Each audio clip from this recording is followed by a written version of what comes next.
हम स्टार्ट करते हैं चैप्टर उत्सवे वैसने दुर्भिक्षे राष्ट्र विपुले दैनिक व्यवहार जय ये सहायता करोति सह बंधु भवति। कि उत्सव में वैसन में, उत्सव मतलब त्यौहार में, वैसन में मतलब संकट में, दुर्भिक्षे का मतलब अकाल में, राष्ट्र विपुले का मतलब देश पर आपदा आने पर, और दैनिक व्यवहार या दैनिक व्यवहार में यह सहायता करोति जो सहायता करता है सह बंधुत्व भवति यही बंधु भावना होती है। कि यानी कि जो उत्सव में, त्यौहार में, संकट में, अकाल में या राष्ट्र पर आपदा आने पर और या दैनिक व्यवहार में जो देश की सहायता करता है वह देश का बंधु होता है, मतलब देश का अच्छा सोचने वाला या हित चाहने वाला होता है।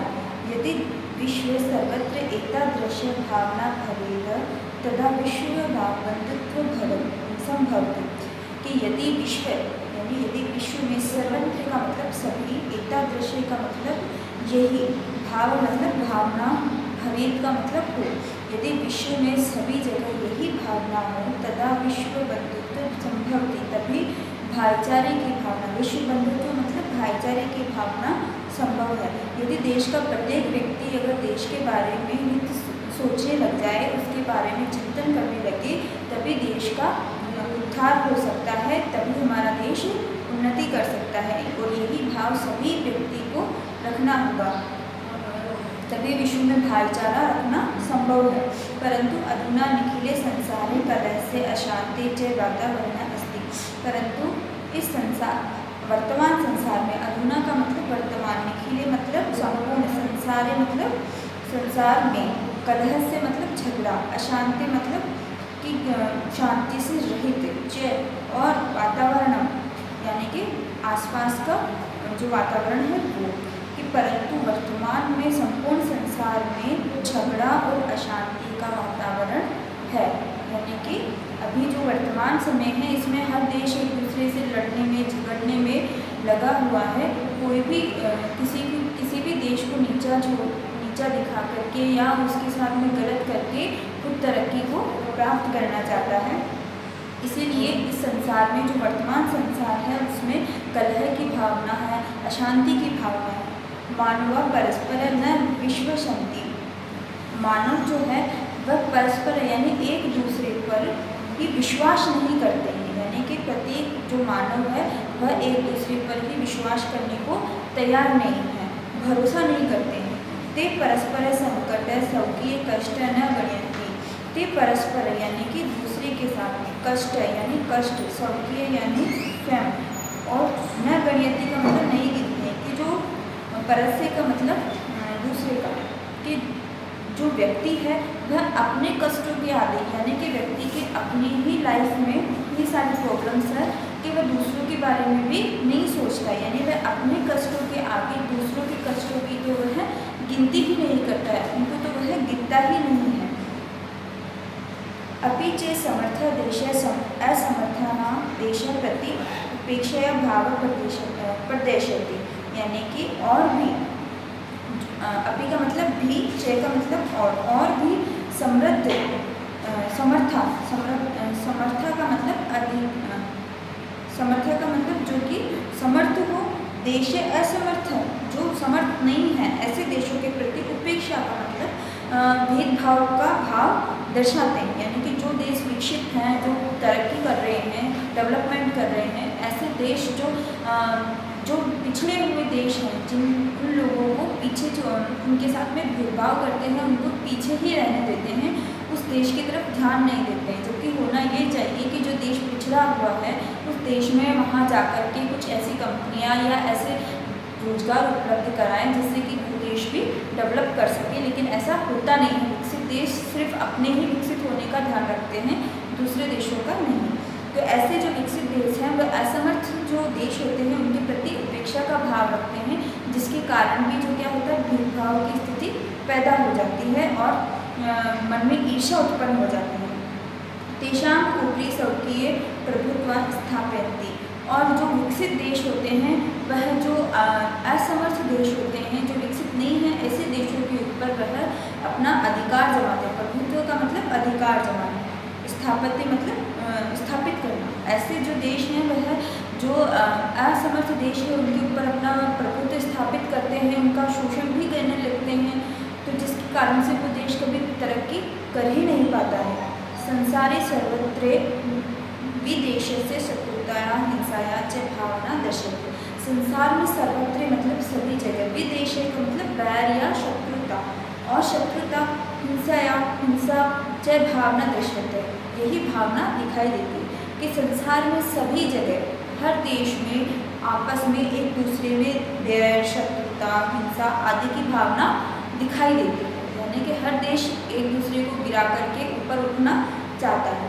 देशाना विकास अपि अवरुद्ध भवति, इससे क्या होता है कि देश का विकास अवरुद्ध होता है। जब हम किसी दूसरे को गिरा करके ऊपर उठना चाहते हैं तो हम स्वयं का ही विकास रोक लेते हैं, क्योंकि ये बैर भावना जो होती है वह हमें कभी विकास करने ही नहीं देती। जबकि होना ये चाहिए कि हम किसी को तरक्की को देख करके उससे प्रेरित होकर के उस जैसा बनने की कोशिश करें, ना कि उसे वहाँ से गिराने की कोशिश करें। तो इसीलिए क्या होता है कि देश जो है उनका विकास भी अवरुद्ध हो जाता है, क्योंकि वह एक दूसरे के प्रति वीर भावना रखते हैं, देश की भावना रखते हैं। महती आवश्यकता वर्तते यत देश यत एक देश अपरेण देशान सह निर्मलेन हृदयेन बंधुतया व्यवहार कुरुते। इसकी बहुत आवश्यकता है, एवं यानी इसकी महती मतलब बहुत आवश्यकता, कि इसकी बहुत आवश्यकता है। यदि एक देश अपरेण देश सह, अपरेण का मतलब दूसरे, यदि एक देश दूसरे देश के साथ में निर्मल यानी कि स्वच्छ होने वाला व्यवहार, बंधुता यानी कि भाईचारा का व्यवहार करे, कि इस बात की बहुत आवश्यकता है कि एक देश जो है वह दूसरे देश के साथ में जो है बंधुता का व्यवहार करे और हृदय में निर्मलता रखे दूसरे देश के प्रति। विश्व से जनेशु यह भावना आवश्यक है, विश्व के प्रत्येक जन के अंदर यह भावना होनी चाहिए, इसकी यह आवश्यकता है कि प्रत्येक व्यक्ति के मन में यह भावना आवश्यक रूप से होनी चाहिए कि वह अपने देश और दूसरे देश के प्रति भी निर्मल हृदय रखे, बंधुता की भावना रखे। तद विकसिता विकसितयो देशे मध्य स्वस्थ स्पर्धा भवति, तब विकसित और अविकसित देशों के प्रति के मध्य में जो प्रतिस्पर्धा है वह भी स्वच्छ रूप से या स्वस्थ तरीके से हो पाएगी। क्योंकि क्या होता है कि हम जब बैर भावना रखते हैं तो जब आगे डेवलप करने के लिए जब प्रतिस्पर्धा होती है तो एक दूसरे के साथ छल कपट करना और ये सारी चीज़ें होने लगती है, जिससे क्या होता है कि वो जो अगर कोई देश पीछे भी रह जाता है तो उसमें बैर भावना विकसित हो जाती है कि मेरे साथ में ये गलत करके ये देश ने तरक्की कर ली, तो ये चीज़ क्या होती है फिर वह बैर की भावना उत्पन्न कर देती है। तो इसीलिए अगर कोई विकसित देश है अगर वो किसी अविकसित देश के साथ में निर्मल व्यवहार रखे तो उन दोनों के मध्य अगर प्रतिस्पर्धा भी होगी तो वो क्या होगी, स्वच्छ होगी, स्वस्थ होगी, यानी उसमें कोई बैर भावना नहीं होगी। सर्वदेश ज्ञान विज्ञानयोः क्षेत्रे मैत्री भावना संयोगेन च समृद्धि प्राप्तो समर्था भवति। सभी देश ज्ञान और विज्ञान के क्षेत्र में मैत्री भावना सहयोगी यानी मित्रता की भावना से सहयोग करे तो समृद्धि प्राप्त समर्था भविष्यति, तभी देश को समृद्धि प्राप्त होगी, यानी कि उसे सब कुछ जो प्राप्त हो जाएगा। यदि प्रत्येक देश जो है ज्ञान विज्ञान के क्षेत्र में यानी टेक्नोलॉजी के क्षेत्र में और के क्षेत्र में जो है मित्रता का भाव रखे, एक दूसरे से जानने में समझने में कोई शर्म ना करे और उनसे जान ले और दूसरा देश भी उसको बिना किसी बैर भावना के ये चीज़ बता दे कि, तो उससे क्या होगा, देश का सहयोग हो जाएगा और जो असमर्थ देश है वो भी डेवलप करने लगेगा और इससे क्या होगा, जो पूरा संपूर्ण विश्व है, जो संसार है, वह समृद्धि को प्राप्त कर लेगा। सूर्य से चंद्रस्य च प्रकाशे सर्वत्र समान रूपेण प्रसारति, सूर्य का और चंद्रमा का जो प्रकाश है वह सर्वत्र यानी सभी जगह समान रूप से प्रसार करता है, मतलब जाता है, प्रसारती का मतलब जाता है। जब सूर्य और चंद्रमा का प्रकाश सभी देशों पर एक साथ एक समान ही जाता है, प्रकृति अपनी सर्वेषु समन्वित व्यवहार है, जब प्रकृति ही जो है सभी के साथ में समान व्यवहार कर रही है तो हमें भी वैसा ही व्यवहार करना चाहिए, क्योंकि सूर्य अपना प्रकाश दिखाने में ये नहीं देखता कि ये देश समर्थ है, ये व्यक्ति समर्थ है या नहीं है, वह सभी को एक समान अपना प्रकाश देता है और सभी के साथ में समान व्यवहार करता है। तस्मात् अस्माभिः सर्वे परस्पर वैर भावना अपाहाय विश्व बंधुत्व स्थापित। तो तस्मात् इसीलिए अस्माभिः यानी हमें, सर्वे परस्पर वैर भाव यानी सभी को एक दूसरे के साथ वैर की जो भावना है, द्वेष की जो भावना है, अपाय मतलब छोड़कर विश्व बंधुता स्थापित यानी विश्व बंधुत्व की भावना को स्थापित करना चाहिए। अतः विश्वस्य कल्याणे एतादृशी भावना भवेत्, तभी विश्व में कल्याणकारी, अतः विश्व के अंदर कल्याणकारी भावना दिखाई देने लगी। हमें विश्व के लिए जो भावना रखनी चाहिए वो ये अच्छी होनी चाहिए ताकि देश विकास कर सके, डेवलप कर सके। तो हमारी सोच कैसी नहीं होनी चाहिए और कैसी होनी चाहिए, तो उसके लिए एक श्लोक दिया हुआ है। तो यहाँ लिखा हुआ है, अयं निजे ततो विद्धि गणना लघु चेतनासां यथा चरित्राणां तो वसुदेव कुटुम्बकम्, यानी कि जो है अयं निजे में यह मेरा है, इसका मतलब मेरा है, परोवेति का मतलब पराया है, यह मेरा है, यह पराया है, ऐसी गणना का मतलब गिनती, ऐसी सोच जो है लघु चेतना यानी छोटी बुद्धि वाला, छोटी सोच रखने वाले व्यक्ति की होती है। जबकि उदार चरिता नाम यानी कि विशाल हृदय वाला, यानी जिसका हृदय बहुत बड़ा है, जो किसी की डेवलपमेंट से या किसी के आगे बढ़ने से जो ईर्ष्या नहीं रखता है, ऐसा उदार चरित्र वाला व्यक्ति तो वसुदेव कुटुम्बकम् यानी कि संपूर्ण बच्चे को ही अपना परिवार मानता है। तो यह मेरा है, यह पराया है, ऐसी गणना तो छोटी सोच है, लघु चेतना मतलब छोटी बुद्धि वाला व्यक्ति सोचता है। जबकि उदार चरित्र वाला या उदार हृदय वाला जो व्यक्ति होता है वह तो संपूर्ण बच्चे को ही अपना परिवार मानता है। तो हमें यही सोच रख करके और एक दूसरे के प्रति भाईचारे की भावना रखनी चाहिए और उसे देख करके बैर रखने के बजाय, उससे शत्रुता निभाने के बजाय उसका साथ दे करके और आगे बढ़ने की कोशिश करनी चाहिए, उससे सीखना चाहिए। अब हम इसका अभ्यास कार्य करेंगे। उच्चारण कुरुत यानी इन शब्दों को आपको उच्चारण करना है। दुर्भिक्षे राष्ट्र विप्ले विश्व बंधुत्वम विश्वसंति उपेक्षा भावम विदेश ध्यात्वम दुखवाभ प्रदर्शयन्ति। फिर इसका दूसरा वाला जो अभ्यास प्रश्न है वह है मंजूषात् समर्थकाधि समर्थनार्क पदानि चित्वा लिखित है, यानी कि आपको ये जो पद दिए हुए हैं इनका जो समर्थ पद है उनको लिखना है, यानी कि उनका पर्यायवाची आपको लिखना है। जैसे स्वकीय तो इसका पर्यायवाची आत्मनेय, यानी स्वकीय का मतलब खुद होता है और आत्मनेय का मतलब भी खुद होता है। अवरुद्ध का मतलब बाधित, यानी कि किसी के कार्य में बाधा उत्पन्न करना या रोकना। कुटुंबकम का मतलब परिवार। अन्यस्य यानी कि परस्य। अपहाय का मतलब व्यक्त। समृद्धि का मतलब संपन्न। कष्टम का मतलब दुखद। निखले का मतलब संपूर्ण। अगला प्रश्न है अभ्यास प्रश्न।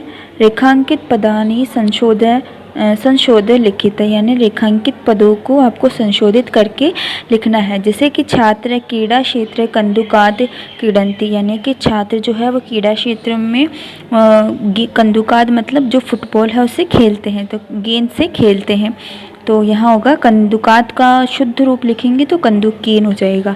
ते बालिका मधुर गायंती, वह बालिका मधुर गाती है, तो यहाँ ते नहीं आएगा, यहाँ ता आ जाएगा, क्योंकि बालिका स्त्रीलिंग है इसलिए यहाँ ता आ जाएगा। अहम पुस्तकालयन पुस्तकानि आनयति, मैं पुस्तकालय से पुस्तक लाता हूँ, तो पुस्तकालयन की जगह आएगा पुस्तकालयात।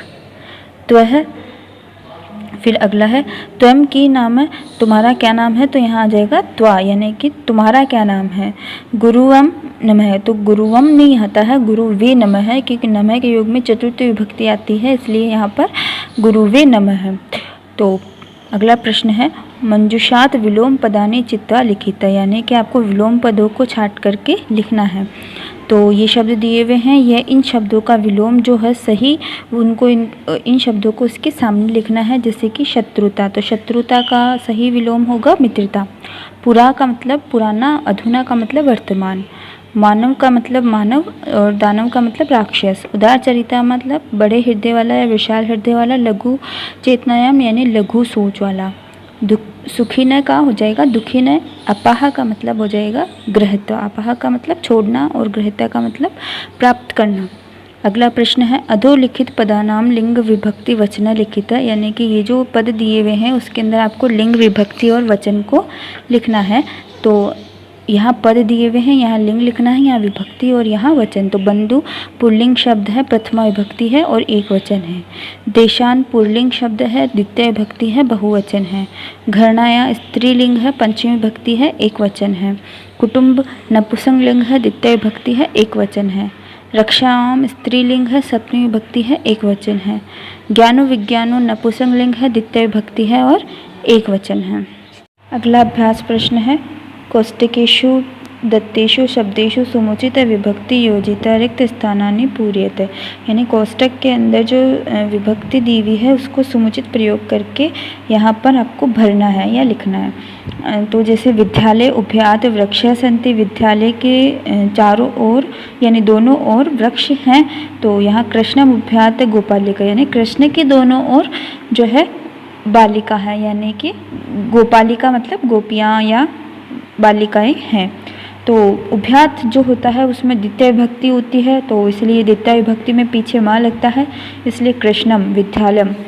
ग्राम परितय गोचरण भूमि है कि गांव के परितय यानी चारों ओर गोचरण भूमि यानी घूमने की जगह है। तो यहाँ पर भी क्या होगा, परितय में भी द्वितीय विभक्ति होती है, तो यहाँ पर मंदिरम में भी द्वितीय विभक्ति लग जाएगी और मैं लग जाएगा पीछे। सूर्याय नमः, तो सूर्याय नमः में क्या होता है, नमः के योग में हमेशा चतुर्थी विभक्ति आती है, तो यह आ जाएगा सूर्याय नमः। तो इसी तरह से गुरुवे नमः चतुर्थी विभक्ति लग जाएगी। वृक्ष से ऊपरी खगा यानी कि ऊपरी ऊपर जो होता है उसके लिए यहाँ पर अश्व का हो जाएगा अश्वस्य, यानी अश्व के ऊपर सैनिक है, यहाँ पे षष्ठी विभक्ति लग जाएगी। फिर अगला प्रश्न है कोष्टकात् समुचित पद चित्वा रिक्त स्थानानि पूर्यते। अगर यहाँ पर जो पद दिए हुए हैं उसके अंदर से आपको एक पद लिखना है जो सही है। इसके योग में नमः के योग में चतुर्थी विभक्ति, इसलिए हरिये नमः।